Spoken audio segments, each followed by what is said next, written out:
Good morning to all of you, dear students.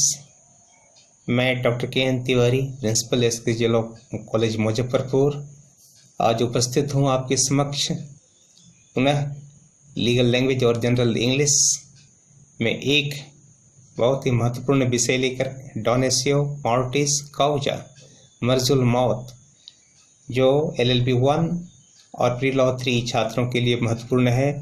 यह विषय लिया गया है मुस्लिम पर्सनल लॉ के गिफ्ट चैप्टर से, इसलिए LLB 2 एवं प्री लॉ 4 के स्टूडेंट्स के लिए बहुत ही महत्वपूर्ण है।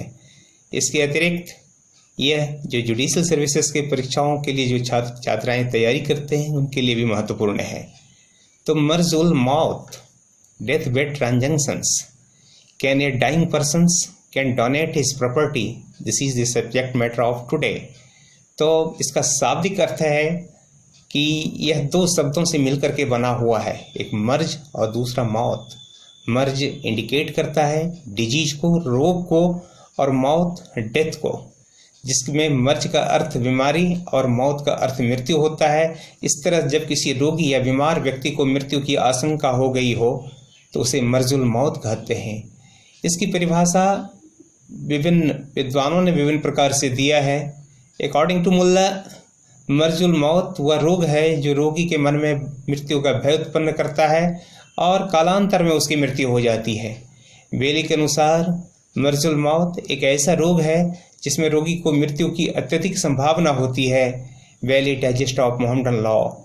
Ibrahim Gulam Arif versus Saibu 1908-34 Indian appeal 167 के मामले में मर्जुल मौत के बारे में कहा गया है कि जब कोई हिवा या गिफ्ट उस समय किया गया हो जबकि दाता के मन में मृत्यु की आशंका उत्पन्न की गई हो।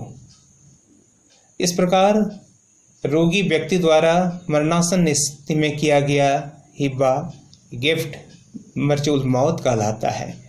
अब इसके लिए कुछ एसेंशियल्स कंडीशंस निर्धारित किए गए हैं।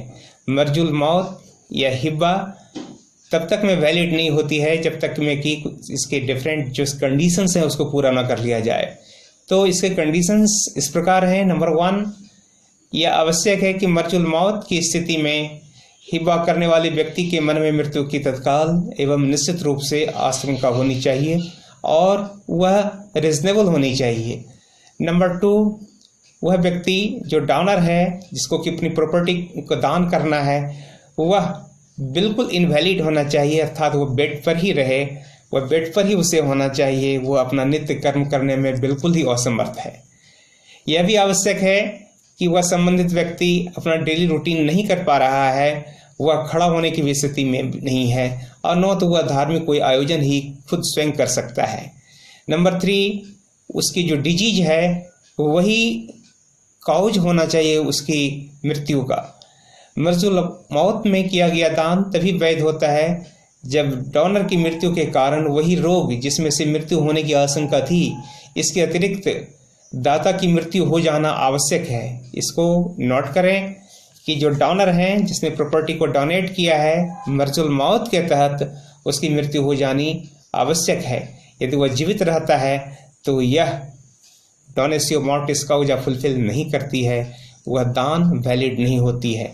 यह आवश्यक नहीं है कि मृत्यु की आशंका अन्य लोगों के मन में भी हो, बस इतना ही पर्याप्त है कि रोगी के मन में यह आशंका घर कर गई हो कि वह अब नहीं बचेगा, उसकी मृत्यु निश्चित है। हिदायत के अनुसार मर्जुल मौत के लिए काफ़ी लंबे समय से रोगी को बीमार होने की अपेक्षा की जाती है। लंबे समय से बीमार होने का तात्पर्य लगातार 1 वर्ष तक बीमार होने से है, बशर्ते कि रोगी उसके अभ्यस्त न हो गया हो। अब लंबे समय से बहुत सारी बीमारियां होती हैं लेकिन मृत्यु की तत्काल आशंका नहीं रहती है। जैसे डायबिटिक रोगी भी होते हैं, लंबे समय से बीमार होते हैं, उनकी मृत्यु हो सकती है। जो हाई ब्लड प्रेशर के पेशेंट हैं उनकी मृत्यु किसी भी समय हो सकती है। लेकिन एक कस्टम्स डिजीज होनी चाहिए जिससे कि उस रोग के कारण उस व्यक्ति की मृत्यु हो जाती है। लेकिन आधुनिक युग में लंबे समय से बीमार होने की उपधारणा उचित प्रतीत नहीं होती है, क्योंकि वर्तमान समय में बहुत सारी बीमारियां ऐसी होती हैं जिसमें से रोगी की मर्जुल मौत चटपट हो जाती है। क्या ऐसी स्थिति में किया गया मर्जुल मौत या हिब्बा अवैध माना जाएगा? इस संबंध में बॉम्बे उच्च न्यायालय के द्वारा एक निर्णीत वाद है। अब्दुल हफीज वर्सेस साहिबा बाई AIR 1975 बॉम्बे 165 के अंतर्गत एक वृद्ध मुस्लिम व्यक्ति जो कि 80 साल से अधिक की उम्र के थे और वो लगातार बीमार चल रहे थे, उनकी स्थिति बहुत गंभीर थी। मरने से पहले उन्होंने अपनी प्रॉपर्टी को गिफ्ट कर दिया। यह निर्णय हुआ न्यायालय का कि हिबा मर्जुल मौत के कारण किया गया था, जो बिल्कुल वैलिड था। मर्जुल मौत द्वारा किया गया दान एक प्रकार से दान होता है जिसमें से कि अपेक्षाएं या तत्काल हिबा के लिए आवश्यक है वही मर्जुल मौत के लिए भी आवश्यक है। इसके अंतर्गत दाता ने दान की घोषणा की है तथा दूसरा दान ग्रहीता ने जो एक्सेप्ट किया है, दान ग्रहीता ने उसे स्वयं या उसकी ओर से किसी ने दान को स्वीकार किया है। नंबर 3, डोनर ने दान की विषय वस्तु को दाता को कब्जे के द्वारा प्रदान किया गया है, अर्थात डिलीवरी तुरंत तत्काल हो जाती है। निर्बंधों के मामलों में यह बस्यती दान ही जैसा होता है, इसलिए मर्जुल मौत द्वारा किए गए दान पर वही निर्बंधन लागू होते हैं जो बस्यती दान पर लागू होते हैं। इस तरह मर्जुल मौत पर भी बस्यती दान की तरह 1/3 के सिद्धांत नियम लागू होते हैं। मर्जुल मौत के संबंध में निम्नलिखित बातें उल्लेखनीय हैं। नंबर 1, मर्जुल मौत के दौरान यह घोषणा शिया और सुन्नी दोनों स्कूल्स पर लागू होते हैं। नंबर 2, मर्जुल मौत के दौरान की गई कोई भी कॉन्ट्रैक्ट के नियमों में शासित होती है, लेकिन विवाह की संविदा विधिमान्य नहीं होती है। मर्जुल मौत की घोषणा के बाद संबंधित व्यक्ति यदि जीवित बच जाता है तो ऐसी संविदाएं, ऐसे कॉन्ट्रैक्ट विधिमान्य हो सकती हैं।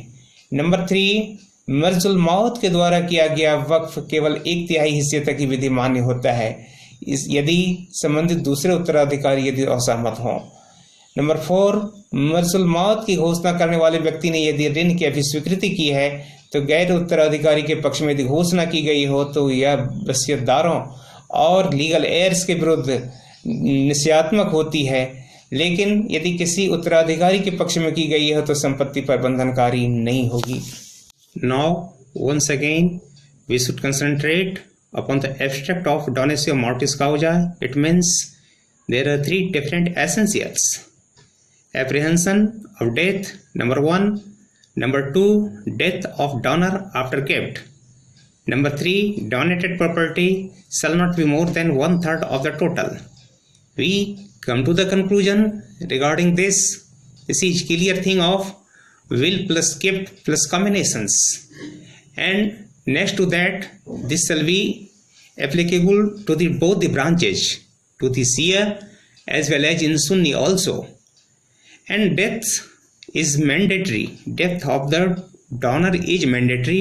If death does not occur, the principle of donatio mortis causa shall not be applicable thereby. Next to that, the deathbed gift is recognized in many systems of law.